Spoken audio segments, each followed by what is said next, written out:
Assalamualaikum teman-teman, perkenalkan saya Indah Fitrianingrum, jurusan S1 Perbankan Syariah IAIN Metro Lampung. Kali ini saya akan membahas mengenai riba. Sebenarnya riba itu apa sih? Apakah praktik riba hanya ada di perbankan konvensional seperti yang kita ketahui? Atau adakah praktik riba dalam kehidupan sehari-hari? Yuk simak penjelasannya. Menurut bahasa, riba adalah ziyadah, yaitu tambahan yang diminta atas hutang pokok. Sedangkan secara istilah, riba adalah kelebihan pembayaran yang dibebankan terhadap pinjaman pokok sebagai imbalan terkait jangka waktu pengembalian atas pinjaman tersebut.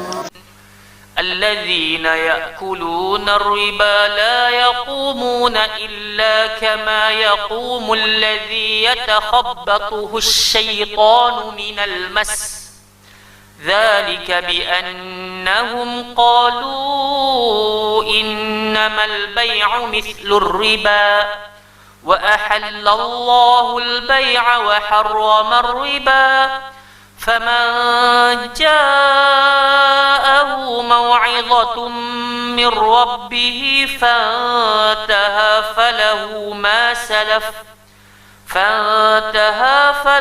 ما سلف وأمره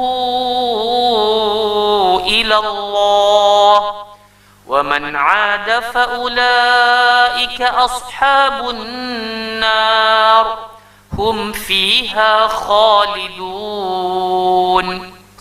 Artinya, orang-orang yang memakan riba tidak dapat berdiri melainkan seperti berdirinya orang yang kemasukan setan karena gila. Yang demikian itu karena mereka berkata bahwa jual beli sama dengan riba.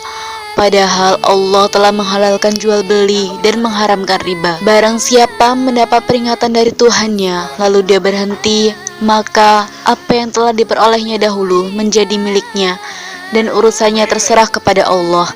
Barang siapa mengulangi, maka mereka itu penghuni neraka, mereka kekal di dalamnya.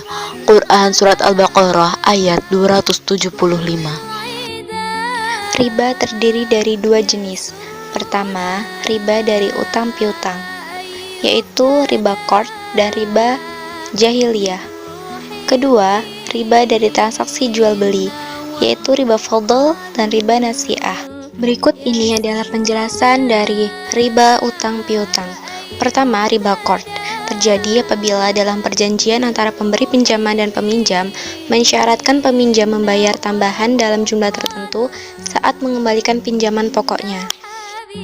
Misalnya, Rina ingin meminjam uang sebesar 1 juta rupiah kepada Gani. Akan tetapi dalam perjanjian tersebut, Rina harus mengembalikan uangnya sebesar 1.100.000 rupiah. Nah, kelebihan 100.000 rupiah inilah yang disebut dengan riba qard. Selanjutnya adalah riba jahiliyah. Riba ini timbul karena adanya tambahan akibat keterlambatan pembayaran dari si peminjam sesuai dengan waktu pengembalian yang telah diperjanjikan. Kelebihan atas pokok pinjaman ini ditulis dalam perjanjian sehingga mengikat pihak peminjam. Misalnya, Rina ingin meminjam uang sebesar 1 juta rupiah kepada Gani dalam waktu pengembalian 1 bulan. Dalam perjanjian tersebut, Gani mensyaratkan apabila Rina tidak dapat mengembalikan uang pinjaman tersebut dalam waktu 1 bulan, ia harus membayar tambahan sebesar 10% setiap keterlambatan per bulannya. Apabila Rina baru bisa melunasi hutangnya pada bulan kedua, maka Rina harus membayar sebesar 1.100.000 rupiah. Nah, kelebihan 100.000 rupiah inilah yang disebut dengan riba jahiliyah. Selanjutnya mengenai riba dari transaksi jual beli. Yang pertama ada riba fadl, yaitu tambahan yang diberikan atas pertukaran barang yang sejenis dengan takaran yang berbeda. Barang yang menjadi objek pertukaran ialah termasuk dalam jenis barang ribawi. Berikut ini adalah kategori barang-barang ribawi, yaitu emas, kurma, gandum, garam, jawawut, dan perak. Sebagaimana sabda Rasulullah SAW yang artinya, jika emas dijual dengan emas, perak dijual dengan perak, gandum dijual dengan gandum, syair dijual dengan syair, kurma dijual dengan kurma, dan garam dijual dengan garam, maka jumlah takarannya atau timbangannya harus sama dan dibayar kontan atau tunai. Barang siapa menambah atau meminta tambahan, maka ia telah berbuat riba. Orang yang mengambil tambahan tersebut dan orang yang memberinya sama-sama berada dalam dosa. Hadis riwayat Muslim nomor 1584. Misalnya Rina memiliki garam dapur kristal sebanyak 1 kg dan ingin ditukarkan dengan garam dapur halus milik Gani sebanyak 1 kg juga, tetapi Gani meminta tambahan sebanyak 1/4 kg garam milik Rina. Transaksi seperti inilah yang disebut dengan transaksi riba fadl dan tidak diperbolehkan dalam Islam. Selanjutnya adalah riba nasi'ah, yaitu riba yang terjadi karena pertukaran antara jenis barang ribawi yang satu dan yang lainnya. Pihak satu akan mendapatkan barang yang jumlahnya lebih besar disebabkan adanya perbedaan waktu dalam penyerahan barang tersebut. Misalnya, Rina ingin membeli emas 10 gram dengan harga Rp9.700.000 kepada Gani. Akan tetapi, Rina baru memiliki uang Rp5 juta.